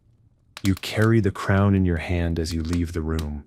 You don't wear it, not now. Not at this hour when everyone's asleep and the kingdom forgets, just for a while, who it belongs to.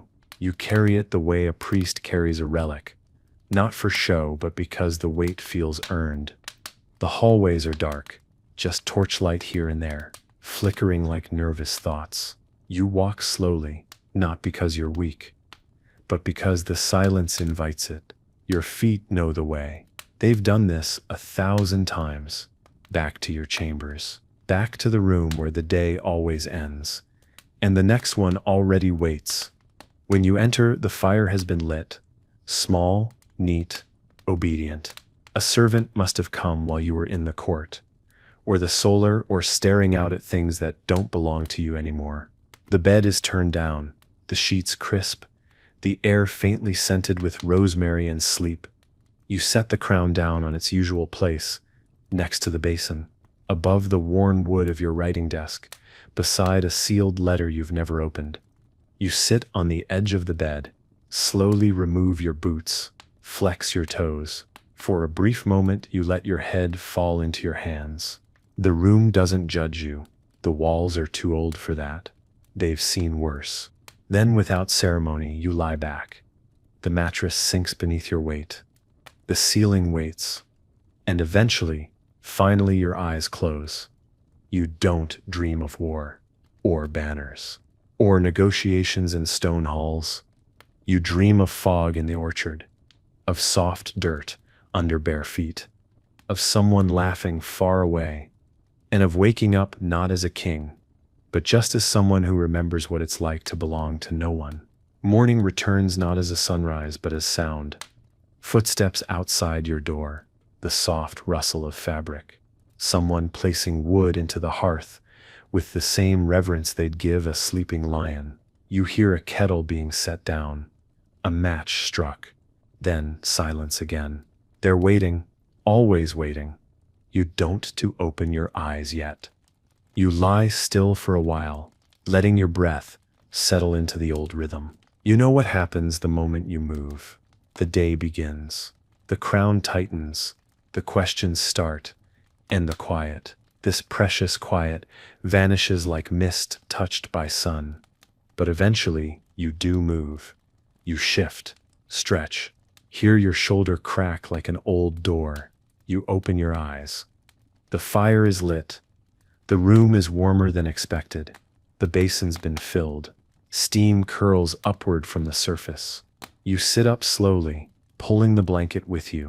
You stare at the fire for a moment. No thoughts, just light. Then the knock comes. 3 soft raps.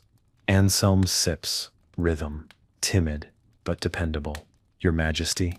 You answer with a grunt. He opens the door a hand's width, enough to slide in with a tray. Bread, porridge, 2 figs, a small pot of something that might be tea or punishment. He sets it down, doesn't speak. He knows better now. He hovers a second longer. You finally glance up. He swallows. You didn't call for your attendance last night. We thought I was warm where I was, you say. He nods, eyes wide.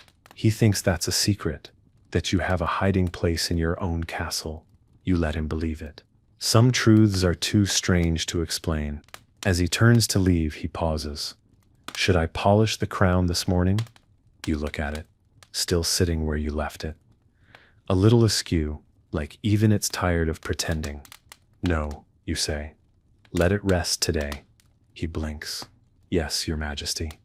The door clicks shut behind him. You pour the tea. It is, unfortunately, punishment. You take a bite of the bread. It's good, fresh, still warm in the center. You think of the baker, already up for hours, hands dusted in flour, working without knowing who he's feeding. You think, too, of the hundreds of people doing the same, shoveling, stitching, mending, herding, cooking, cleaning, all without applause, all without crowns. And yet here you are, eating their labor under soft linen, with a robe that costs more than their barns. You feel the weight of that, quietly. You eat the second fig, slower. And you decide, just for today, to walk through the lower halls. To be seen where you stir rarely expected. Because sometimes a king should not look down from the tower, but walk through the kitchen and thank the hands that keep him standing. You don't announce your visit. You don't wear the robe with the silver trim. You don't bring guards. You don't even tell Everard. If you had, he'd have followed you with a ledger and 3 scrolls for you to sign while you were mid-bite of an apple. No, today you walk alone, and softly. The lower halls hum with life, not ceremony, not performance, just honest work. You pass a linen room where 2 women are folding sheets the size of sails. They don't see you at first. When they do, they both freeze. One drops a corner of cloth. You hold up a hand, slow, easy, carry on. They glance at each other, unsure if you mean it. You keep walking. The kitchen corridor smells of yeast and onions and life. You follow it like someone tracing an old trail in the woods. You remember these halls, years ago, before the throne, when you were still a prince and not yet a promise. You duck beneath a low beam, brush past a curtain, and step into the heat and noise of the main kitchen. Chaos, in its purest form. Pots clanging, water boiling, bread being slapped into shape. A young girl rushing past with an entire wheel of cheese like it's a sacred artifact. You step aside just in time. She doesn't even look up. And then someone does. The head cook, a barrel-chested man named Garrick, spots you from across the room. He goes stiff. Mouth opens, probably to shout something like "clear the hearth." The king's here. You shake your head once. Firm, quiet. He closes his mouth. You walk past the fire pit, where a stew is bubbling hard enough to solve national issues. You stop beside a table where a boy is peeling turnips, like he's being punished for crimes in another life. You reach down, pick one up, examine it like it sets a rare gem. Is this your first batch? The boy stares up, wide-eyed. Yes, Your Majesty. You nod. You missed a spot. He looks like he might faint. You grin barely and keep walking. You don't stay long. A few minutes. Enough to be seen, not as the crown but as the person beneath it.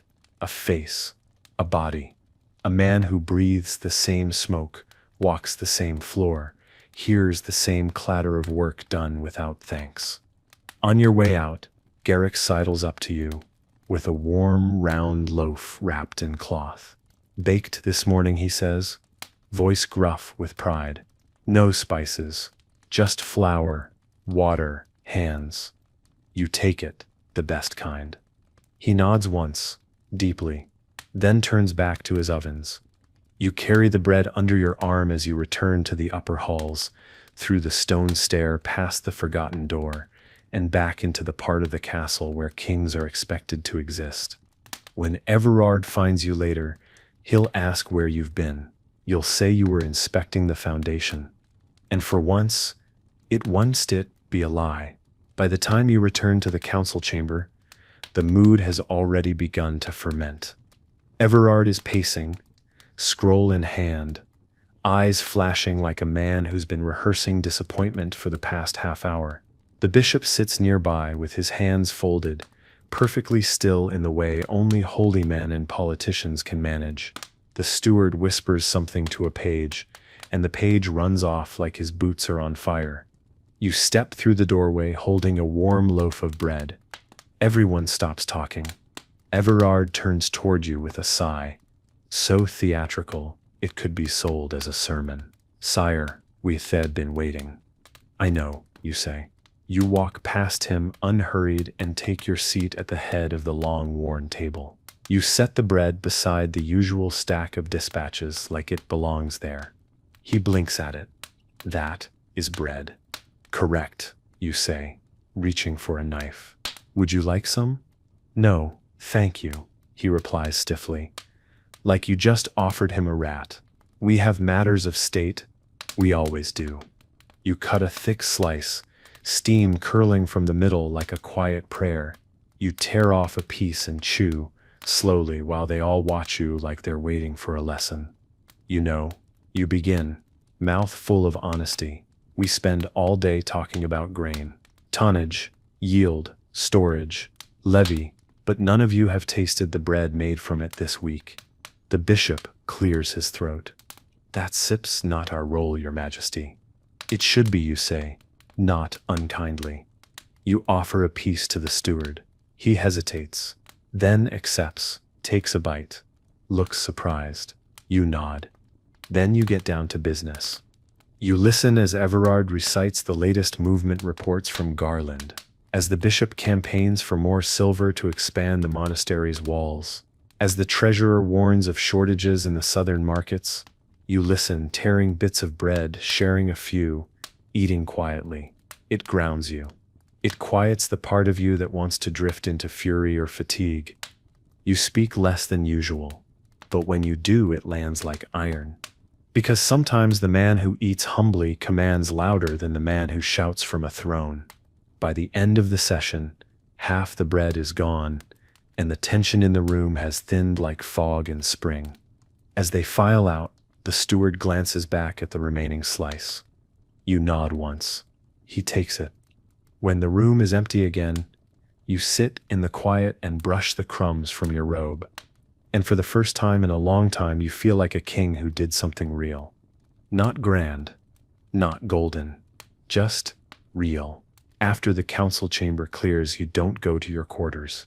You don't go to the war room or the chapel or the garden where the roses bloom too perfectly for anyone to believe they're not enchanted.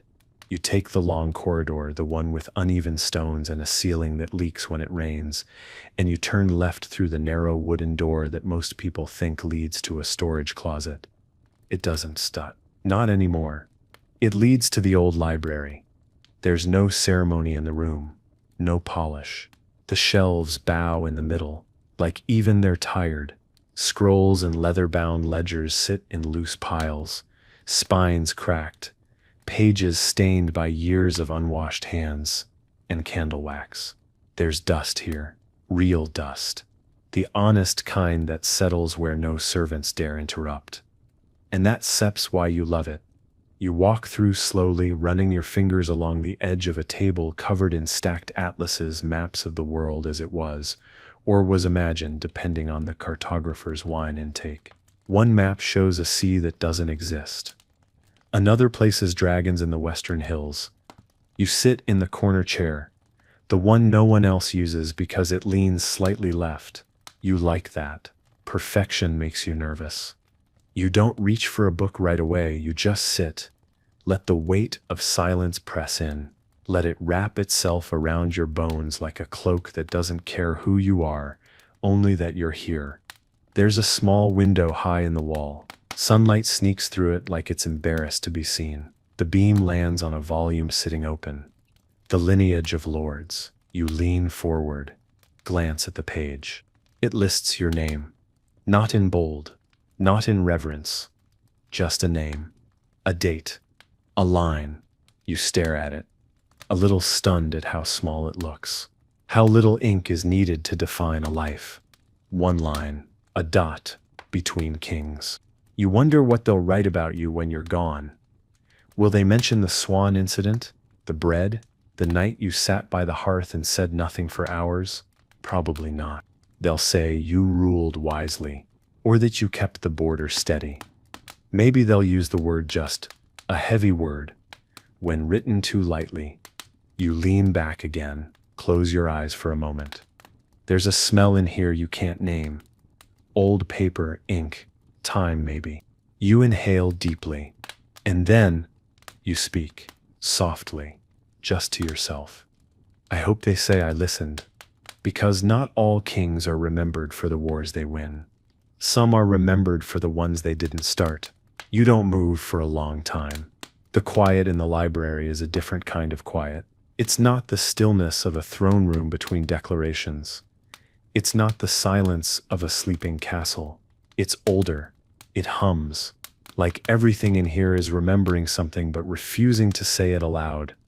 Your eyes drift back to the open book. The page doesn't change, of course, but the way you feel about it does. There's something sharp about seeing your life summarized so cleanly, so completely, as if a reign could be summed in a margin note and ink that dries in seconds. You rise slowly, stretch, feel the ache behind your ribs. That always comes when you've been too still for too long. You walk to the desk in the corner, the one no one uses anymore. On top of it, a small stack of letters tied with fraying twine. Most are official. You can tell by the wax seals, the ribbon colors, the stiff parchment that crackles like ambition when bent. But one is different. No seal, just folded parchment. No name on the outside. You stare at it for a second too long. You pick it up. It Stutz, the letter. The one you never opened. The one you found months ago tucked in a drawer in your old traveling satchel. The one with handwriting you knew instantly, even after all these years. Her handwriting. You don't sit. You stand by the window. Unfold it. Let your fingers move slow, not with hesitation, but with something quieter. Respect, maybe, or regret. The ink has faded, but the words are clear. You read them all. She wrote of the coast, of how the salt air had finally let her lungs loosen, how her hands were rougher now, but her sleep was softer. She thanked you for not chasing her, for letting her leave. She said the world was quieter without your voice in it, but not colder. She said she remembered the apple, the tower, the way you looked before the crown started to shape your face into something unreadable. And then, a line that hooks itself into your chest like an arrow, meant to wound gently. You were never meant to be only a king. I hope you remember the part of you that knew how to climb. You fold the letter, slowly, carefully. You set it back on the desk. And you stand there for a moment, hands braced on the wood, shoulders low, eyes closed. You remember the tower, the way the stone scraped your palms, the way she laughed when you slipped, the way you laughed too, even as you fell. You breathe. And in that breath, something inside you loosens.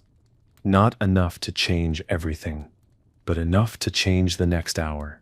You leave the library without telling anyone. No one sees you slip back through the narrow door. No one hears the soft click of the latch behind you. For once, you move like a man without an audience, shoulders down, footsteps light, the letter still folded neatly in your palm. You don't take the usual path back. Instead, you follow the older halls, the ones no one uses unless something's leaking or broken. You pass under low arches, step over a half-loose stone you've known about for 20 years, and duck into the side stairwell where you once stole an hour of quiet after your father died. The castle is different here, less polished, less proud. The stones are rougher, the air cooler, the stories older. No one curtsies in these halls. No one bows. And maybe that's why you keep walking them. They let you remember. By the time you reach your quarters again, the sun has moved, tilting its light through the windows in a long golden spill across the stone floor. The fire is out. The robe you tossed over the chair earlier is still there, wrinkled, half-folded, perfectly disobedient. You sit at your writing table and place the letter in a drawer. Not to hide it, just to keep it safe. You stare out the window for a while, not seeing much of anything. A bird cuts the sky. A leaf falls past the glass. A guard shifts on the wall walk below, unaware of you watching him. It's peaceful, but temporary. There steps a knock at the door. Always, always the knock. You don't answer right away. Eventually a voice, "Sire, the captain of the guard requests audience." You close your eyes. It sets always urgent. You rise, slowly. Let your hands rest for a moment on the desk. Then you open the drawer again and look at the letter one more time, not to read it, just to feel its weight. Then you close the drawer, pick up the crown, and place it back on your head. Not because you want to, but because there's still a kingdom waiting, and you have remembered who you were. Which means maybe you haven't lost who you are.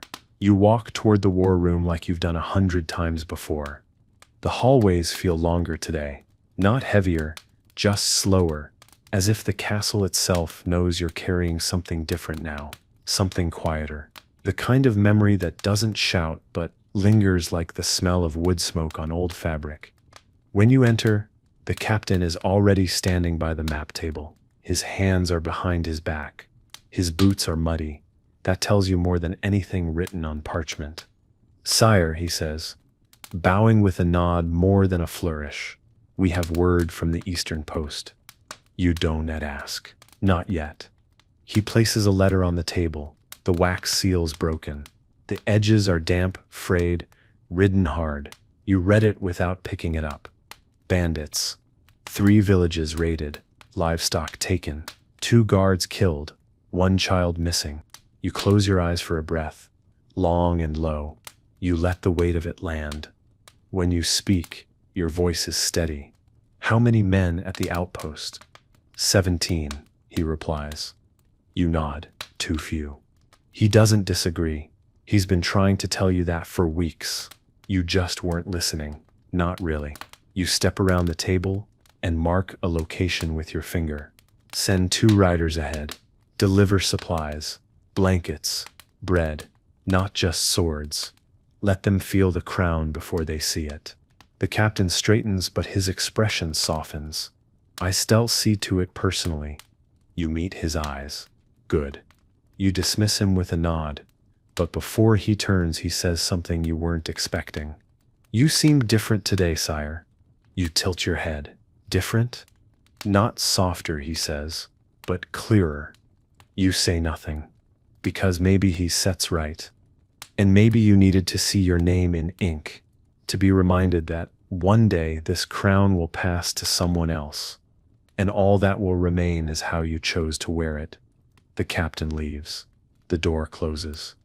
You lean on the map table, staring at a kingdom drawn in charcoal lines and ink that started to crack from age.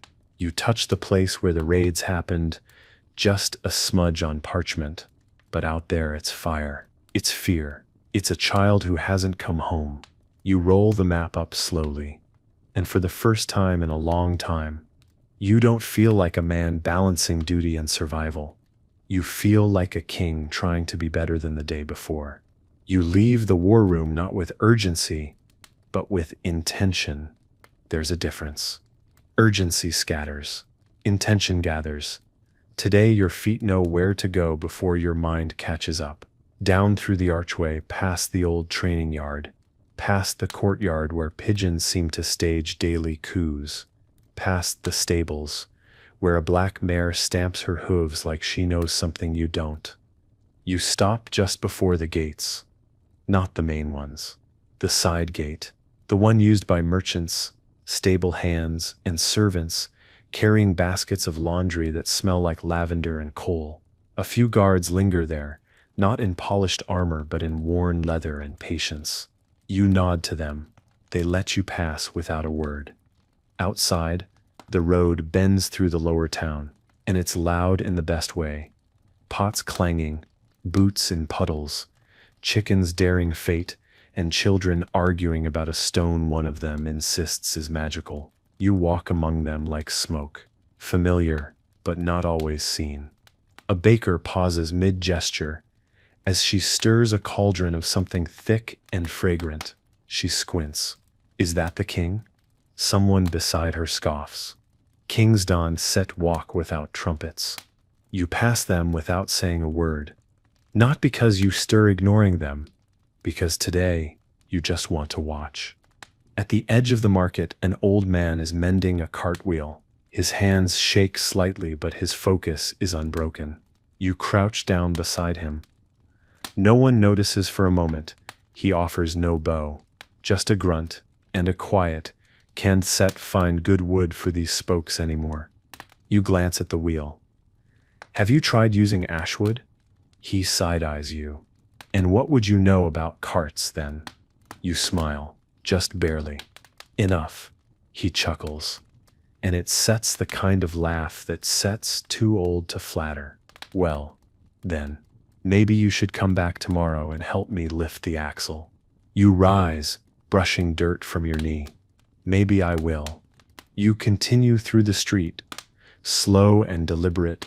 The people begin to notice, not with fear, not with reverence, just surprise. And then nods, small, uncertain, but real. They don't shout. They don't kneel. They just nod. And something in your chest unclenches. Because this quiet presence might be the truest power you've ever had. Not ruling from above, but standing among them. The path winds past the smithy, where hammers strike in rhythm with the heartbeat of the town. Sparks fly in small bursts, catching the morning light like tiny rebellions. You pause just outside the open stall. The blacksmith is a broad-shouldered woman named Brina, with arms thicker than most men's legs and a scowl that could temper steel on its own. She doesn't look up right away. She's working, focused, wrapping leather around a hilt. The kind of focus that only comes when your hands know exactly what they're doing and your thoughts are somewhere far from politics. Looks balanced, you say. Voice soft enough not to startle. She glances up. A flicker of recognition crosses her face, but she doesn't bow. She doesn't just says, if it wasn't I wouldn't be wasting my time on it. You nod. That sips Brina. She finishes the hilt, sets the blade on the rack, then finally meets your gaze. You stir walking alone today. I am. That Seps knew. It is. She wipes her hands on a cloth, that used to be white and leans against the anvil. My boy joined the guard last spring. You remember? Curly-haired, tall as me when he stands up straight. You nod. I remember. I saw him on patrol last week. Looked proud. She smiles. Just a little. He is. Still asks if you ever notice him. I just did. Her smile grows by a breath. He subtle brag about that for a month. You leave her to her forge. The sound of hammering picks up again as you walk on. Steady now. Every footstep feels less like movement and more like conversation. Every glance you share with a merchant or a mason feels like it carries something unspoken, not obligation. Connection. You stop at a small well where 3 children are playing a very serious game involving a pebble, a rope, and 1 chicken, who refuses to play by the rules. One of them stares at you openly. Are you the real king?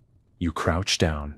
Depends. Does your king eat bread and forget names sometimes? She thinks about this. I think so. Then yes, you say. She nods solemnly. Good. Because the other one we pretend is always shouting. You laugh, and it's not a royal laugh. It's not poised or timed or polished. It's just yours. As you rise and continue your walk back toward the castle gates, your hands feel looser, your jaw unclenched, your heart not lighter. No, not that, but steadier. Because sometimes the kingdom isn't the banners or the battles or the maps in the war room. Sometimes it's a boy in armor who wonders if you saw him, a blacksmith who keeps her pride in silence, a child by a well, asking if you purr real. And your answer every day you wear that crown is to be. The castle gates loom ahead, tall and shadowed in the afternoon light. The guards at the entrance straighten when they see you approach, hands to hilts, backs to stone. You nod once, no commands, no ceremony, just a silent return. They open the gate without a word. You step through, and the change in air is immediate, cooler, quieter, more stone than sky. The castle swallows sound differently than the town. It folds it inward, presses it into corners. You're used to it, but today it feels sharper, cleaner, like you're hearing it all for the first time. You don't go straight to the solar, or the council hall, or the chamber where they'll have laid out fresh documents, pressed robes, and questions with no answers. You go to the garden, the inner one, hidden behind 2 old towers and a hedge. No one's trimmed in months. It's quiet here, not by design, just by neglect. The vines are winning, the benches are cracked, but the sunlight still finds its way in, and sometimes that's enough. You sit on the low stone wall near the fountain. It no longer flows, not since the drought last year, but the basin still holds rainwater and the occasional feather from a passing bird. You pull something from your pocket, a crumb of bread. You crumble it between your fingers and drop it into the water. A moment passes.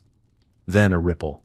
Then, from beneath the water's surface, the flash of silver. The fish are still here. Small, old, stubborn, survivors in a fountain, forgotten by everything except them. You watch them for a while, and you think not of war, or alliances, or emissaries, or the cousin who writes in veiled threats. You think of the girl by the tower, the child at the well, the boy on patrol, and you say softly, not to be heard, not even to yourself exactly, I tell stay. Not because you have to, but because someone must. And maybe because you're starting to remember how evening approaches with long shadows and soft gold pooling across the garden walls. The sun's descent feels slower than usual, as if it too is reluctant to hand over the day. You sit there by the fountain for longer than you should. No one comes to find you. No messenger dares interrupt. Perhaps they've finally learned, or perhaps someone told them the king was where he needed to be. The fish circle the rainwater like old thoughts, quiet, repetitive, persistent. You trace one with your eyes until it vanishes under the lily leaves, and you wonder how many people in this castle even know they're still here. You stand slowly, joints stiff but not aching the way they used to. Something about today has eased that. No healer, no poultice, just walking, talking. Being among the people who keep the place alive while you sit in rooms and sign your name on things. You walk back through the garden path with slower steps now, not because you're tired, but because you don't want to miss anything. A single violet blooms beneath the ivy. You crouch down, touch the petal gently. A color so small, so bold, so completely unnecessary, and yet it's here, thriving. You make a note to leave the ivy alone. Back inside, the castle lights are beginning to glow. Candles lit in corners, lanterns swinging gently from hooks. You pass two servants whispering in the corridor.